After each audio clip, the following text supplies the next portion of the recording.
एक बार की बात है, एक गांव में हरिया नाम का किसान अपनी पत्नी शीला के साथ रहता था। उसके पास में 2 बैल और अपना एक छोटा सा खेत था, जिस पर वह रात दिन मेहनत करता था। तब कहीं जाकर उसे खाने जितना अनाज उगा पाता। हरिया गरीब होने के साथ साथ ईमानदार भी था। हरिया की पत्नी हमेशा अपने भाग्य को कोसती रहती। न जाने किस जन्म के पाप भोगने पड़ रहे हैं, जो इतनी गरीबी उठानी पड़ रही है। न जाने भगवान हमारी किस दिन सुनेंगे। अरे शीला, अपना कर्म के अलावा और कर भी क्या सकते हैं? देना नहीं देना, ये सब तो ऊपर वाले के हाथ में है। अपने सोचने से क्या होगा? कहे तो तुम सही रहे हो, मगर 2 साल से अपने गांव में ठीक से बारिश नहीं होने के कारण फसल खराब हो रही है। गांव में बाकी किसानों के पास तो गाय भैंस है, जिससे उनका तो गुजारा चल जाता है, मगर अपने पास तो केवल एक छोटे से खेत के अलावा कुछ भी नहीं है। और बारिश नहीं होने के कारण उस खेत में भी फसल नहीं होती। पता नहीं इस बार भी क्या होगा। हाँ, यह बात तो तुम सही कह रही हो। पिछले 2 साल से ठीक से बारिश नहीं होने के कारण फसल बर्बाद हो रही है। कुएं भी सूखने लगे हैं, उनमें भी पानी अब कम बचा है। पता नहीं इस बार खेती में क्या होगा, ये तो ऊपर वाला ही जाने। चलो शीला, अब मैं चलता हूँ।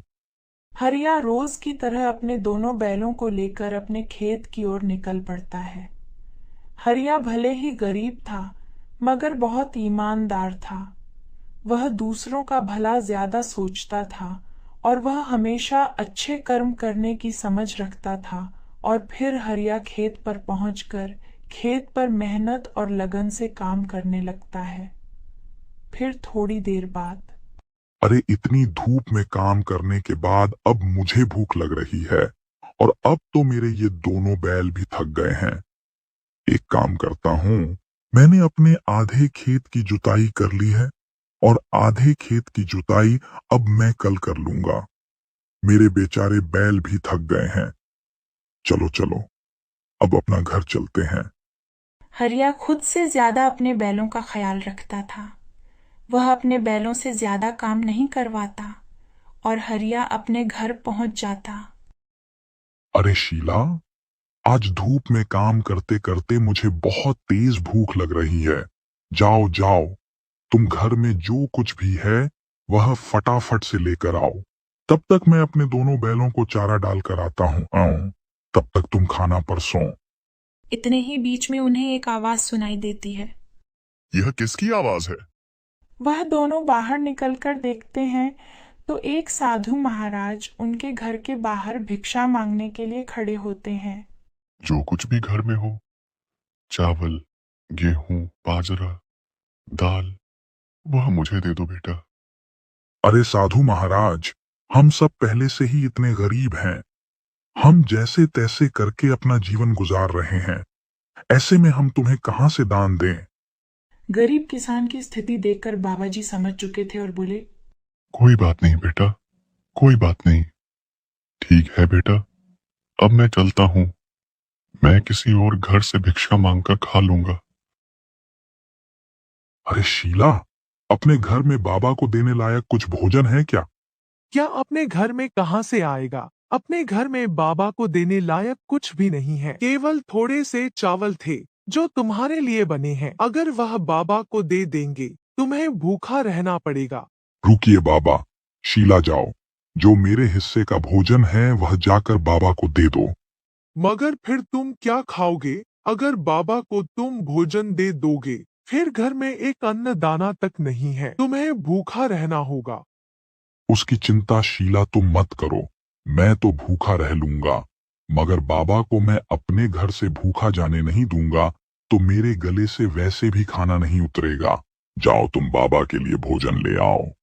हरिया की पत्नी हरिया की बात के अनुसार हरिया के हिस्से का खाना बाबा को दे देती है। धन्यवाद बेटा, धन्यवाद। भले ही तेरे अभी बुरे दिन चल रहे हैं, मगर ऊपर वाला सब देख रहा है। वो तेरी एक दिन अवश्य सुनेगा बेटा, धीरज रख। और अगले दिन हरिया अपने खेत की जुताई कर ही रहा था। फिर इतने में एक अमीर व्यक्ति हरिया के खेत के किनारे से गुजर रहा था और हरिया के पास आकर कहता है, अरे भाई, यहाँ आसपास कहीं पानी है क्या? भाई साहब, यहाँ से कुछ ही दूर पर एक हैंडपंप है, जाकर आप वहां से पानी ले लो। अरे भाई, तुम बड़े मेहनती दिख रहे हो। तुम इतनी मेहनत क्यों करते हो? मैं अपने और अपनी पत्नी के लिए भोजन और कपड़े कमाने के लिए इतनी मेहनत करता हूँ। अरे तुम इतनी मेहनत करने के बावजूद अभी तक गरीब की गरीब हो। तुम तो अच्छे काम करते हो तो भी तुम गरीब हो। मुझे तो नहीं लगता है कि कर्मों का फल मिलता है। नहीं नहीं भाई साहब, मुझे पूरा विश्वास है भगवान के घर पर देर है मगर अंधेर नहीं। जो अच्छे कर्म करेगा उसे अच्छे कर्म का फल अवश्य मिलेगा। देर से मिलेगा मगर मिलेगा जरूर।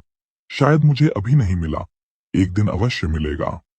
हरिया की बात सुनकर अमीर व्यक्ति हंसता और वहां से चलता बना।